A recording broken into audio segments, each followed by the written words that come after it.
Hi, I'm Mark. And I'm Terry. And we're Escaping the Empty Nest. On our trip to New York, we had to get from LaGuardia to downtown Manhattan. The most common way of doing that is to take the Q70 LaGuardia Link bus to the Roosevelt subway station, and then take one of several options of subway trains to get to Manhattan. We noticed that nobody ever presented the Long Island Railroad as an option, and we thought it would be interesting to find out why that was the case. New card. First step in taking the Q70 bus, you have to get a ticket. Most of the time, visitors to New York get a Metro card from the kiosk near the exit to the airport terminal. There are many Metro cards available, from pay-per-ride, weekly, monthly.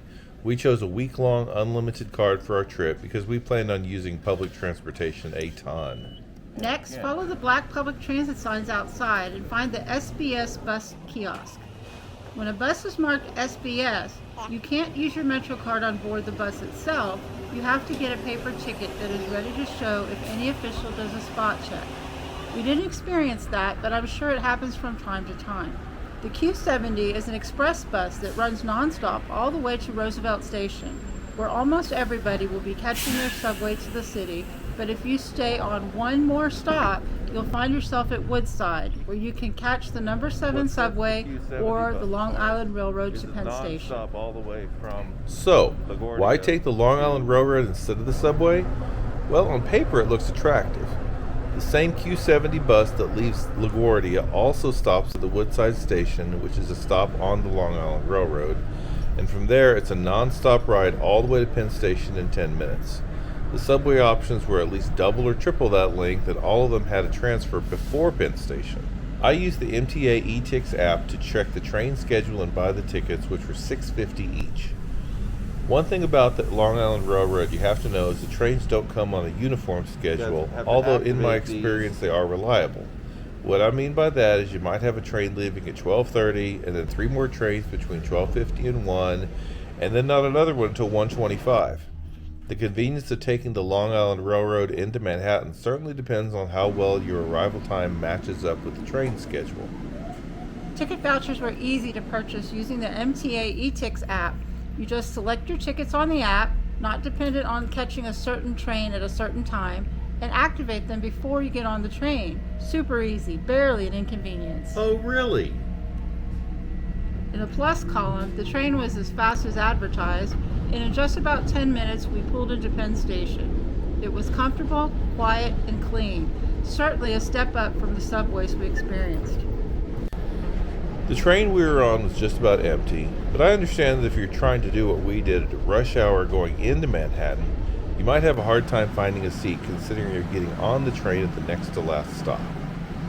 In the negative column, it took us a good 10 minutes just to get to the Woodside Station from Roosevelt, which is almost as long as it took us to get from LaGuardia to Roosevelt.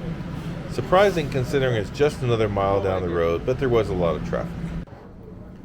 I have to mention also that if you already used your Metro card to get onto the Q70 bus, then the transfer to a subway is a free transfer, but taking the Long Island Railroad is an additional cost.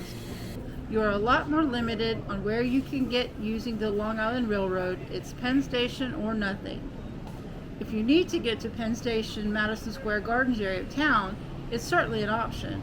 Another reason to go there is if you're connecting with an Amtrak train and those leave from Moynihan. One of the New York landmarks we wanted to see was the brand new Moynihan train hall, which is right next to Penn Station and connected to it through underground passages. We figured we would try the Long Island Railroad and pass on the positives and negatives of each method of travel to you. As far as Moynihan goes, I'm glad we went. I'm a fan of historical architecture, and I know the sad history of what became of the old Penn Station. If you're not familiar with it, a beautiful palace was torn down to construct Madison Square Gardens, and all that was left was the cramped and depressing tunnels and tracks underground. The 100-year-old post office building next door was partially converted to reclaim some of that grandeur, and I have to say I was impressed.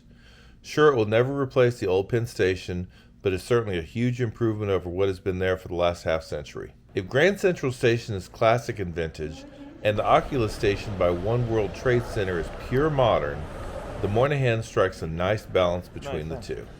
Next time you're in New York, check it out with your own eyes and see if you agree. We hope this video was helpful. If you're interested in New York, we'll be uploading videos through at least November of 2021, so check out our New York playlist and see if we've tackled any other videos that might help you plan your journey. Please consider leaving us a like and subscribing, and if you have any questions, please leave them in the comments below.